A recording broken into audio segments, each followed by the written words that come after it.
Today we're taking a look at Scuffed Fall Guys clone attempts. Fall Guys is a popular minigame based battle royale game that has a lot of platforming stages. Games like Stumble Guys or Bro Falls are good alternatives if you like these kinds of games. There are however also a bunch of really cheap knockoff attempts that consumers can only be warned about.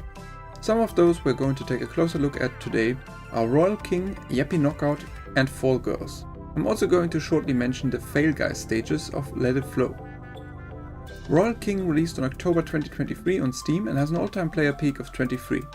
Right now there are usually 0 players online. It has 6 very similar stages based on the hexagon final of Fall Guys, 3 classic race stages from Fall Guys, some arena stages with enemies, and 1 really odd dodgeball stage which didn't seem to function properly. The hexagon stages work fine for what they attempt. The race and arena stages are just annoying. Obstacles move multiple times faster than your character and a single touch immediately takes you out of the match. I'm not sure what is supposed to be enjoyable about these stages. There's also a map creator in the game, which sounds great but doesn't seem to work at all. Controls in Royale King function okay, but are nothing special and the visuals are very simple and basic. Overall, I would probably give this game a 3 out of 10. Yappie Knockout released in July 2023 on Steam and previously on itch.io, as well as their private Yaha launcher. This also bothers me a lot. You can download the game on Steam, but you can't play unless you register on the Yaha website and download the launcher from there. If you release a game on Steam, it should be directly playable on Steam. According to some players, this might have been a different Steam launch and might have been patched in later, which would be very scammy. Anyhow, Yappie Knockout has an all-time player peak of 17. It might have had higher player numbers at the itch.io launch, even though I doubt it. Yappie Knockout is probably a bit better looking than Royale King, not much though. But the developers of this game are, in contrast to the solo dev of Royale King, a professional studio. Yappie also rips off much more stages of Fall Guys than Royale King did. There are Yappie versions of Star Chart, Snowball Survival, Hoarders, Hexagon, Tiptoe, Door Dash, Egg Scramble and many others. Honestly, I'm not going to bother to list them all up. They're just low effort rip-offs of Fall Guys stages. On a lot of these stages they didn't even bother to change the name. It's a miracle that there hasn't been a lawsuit against this game. Probably because nobody plays it. As far as I could tell, there wasn't a single original level in this game. To be fair, there was however still a bigger variety in stages than in Royale King, even though just because Yaha Studios seems to be better at stealing. Therefore, I would probably give Yappie Knockout a very generous 4 out of 10. Another Fall Guys rip-off I want to mention today is Fall Girls. It released in March 2022 and has a player peak of 35. The game even uses the same font as Fall Guys, just that all characters are waifu girls. Dear goodness. In contrast to Royale King or Yappie Knockout, the game isn't even free to play, but regularly costs €5 instead. I'm certainly not going to spend this to try this game out. From the footage I've seen on YouTube, I would say that it might at least visually looks probably the best so far, but that is not really an accomplishment. In contrast to the other games, Fall Girls is actually not an online battle royale game, but a solo platforming game instead. The bot contestants don't matter at all. The movement speed is also painfully slow. The game is clearly just a joke, but an expensive one for that and honestly not even that funny. As I mentioned, I haven't played for myself, but I don't think I would give this game more than a 2 or 3 out of 10 at most. Another game that I actually did play was Let It Flow. It is the result of a chaotic Twitch experiment where a streamer asked his audience to suggest them content to implement into a new game, and Let It Flow is the product of this insanity. It is clearly also a meme game, but at least it is occasionally funny and completely free. The game has 6 different game modes. One of them is Trophy Hunt, which consists of obstacle-based parkour levels, and most of these stages are called Fail Guys levels. These stages are like racing levels from Fall Guys, except that one player has to grab a trophy at the end to win. Similar to Fall Mountain from Fall Guys. Hitting an object like rotating toilet paper rolls or bounce pads will make players bounce uncontrollably into the nowhere, which in most cases will lead to an elimination. Players however can infinitely retry till somebody catches the trophy. What gives these trophy hunt levels a special twist is the fact that players can also shoot at each other during the race, which makes it even more chaotic. An update of the game to Unreal Engine 5 has unfortunately broken some parts of the game, so that players will for example fall through the ground in some stages.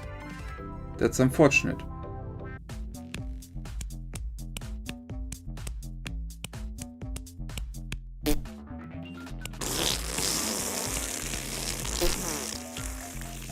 It's unfortunate. Without this glitch, I would have probably given the Fail Guys stages a 5 out of 10, which is at least better than any of the other Scuffed Fall Guys imitations. But let's not forget Block Arena. which is actually the best of the Scuffed Fall Guys clones. I already reviewed it in a previous video, but I think it is worth mentioning in this context. Block Arena specializes in copying the hexagon levels of Fall Guys, but offers a couple of unique twists to the falling blocks formula. There are options for super jumps, which can allow you to jump back on a higher floor level, and there is also a short speed boost ability, which allows players to run quicker and potentially cut off other players. There's also a grappling hook ability that only works in combination with the super jump. All abilities require stamina, which replenishes itself. There's sadly only 3 maps in rotation in Block Arena. These 3 maps are not bad, but the game could really have used some additional content. The lack of players is also definitely a problem. At least the game shows you in the main menu how many people are online, so that you don't waste your time. Since I feel it is the least scuffed of the shameless Fall Guys clone games, it gets a 5.5 out of 10 from me. Before we end this video, I just discovered during the editing process another really scuffed Fall Guys clone game that I just had to include in this video. It's called LoLBeans and can even be played via a browser version. This game has no background music and sound effects are pretty metallic and off. The controls are simple. You walk, jump and obviously fall and slide all over the place. I have to admit that LoLBeans is not as atrociously stealing levels like for example Yappie Knockout does. That being said, it is probably the most scuffed looking of all the games presented today. I would say this game looks and plays like a mobile game, but that's probably because it is one. The levels are clearly inspired by Fall Guys, but still have a unique design. This however isn't necessarily a praise, since the map designs are very basic and the controls are quite simple. Walking straight and occasional jumps will bring you through pretty much every level in the game. I'm not really sure what to make of this game. It's not as audaciously copying like Yappie, but it's also so scuffed, and the gameplay too simple to really be enjoyed. I think I'm going to settle for a slightly below average 4.5 out of 10 for this one. Second added, and is only half a Fall Guys clone, but I also discovered another wannabe Fall Guys attempt in the form of Sugar Rush, which should not be confused with Candy Crush. I'm sure the name similarity is just a coincidence. The game has only one stage and the first player is automatically also the winner of the match. You have to collect colored tiles with which you can build bridges. The target is to place down the most tiles and reach the finish first. The idea is kind of funny for the first round or two, then you realize that there's nothing else to do. The game even tried to push an ad on me in the middle of a match. This is of course the optimal time to watch one. Oh, and by the way, Sugar Rush just stole the Fall Guys background music and plays it for the entire time. I'm 100% sure they do not have the rights to do so. If Sugar Rush had many more and different stages, it could perhaps have become mediocre. With the very limited content however, it only gets a 2.5 out of 10 from me. So what can we learn from this video? There's taking inspiration from other games, and there are scuffed clone versions. The first ones can actually still be pretty entertaining, while the second ones, as we have seen, usually do suck for the most part. And on this beautiful note, I want to thank everybody for watching the video, and I hope to see you in the next one.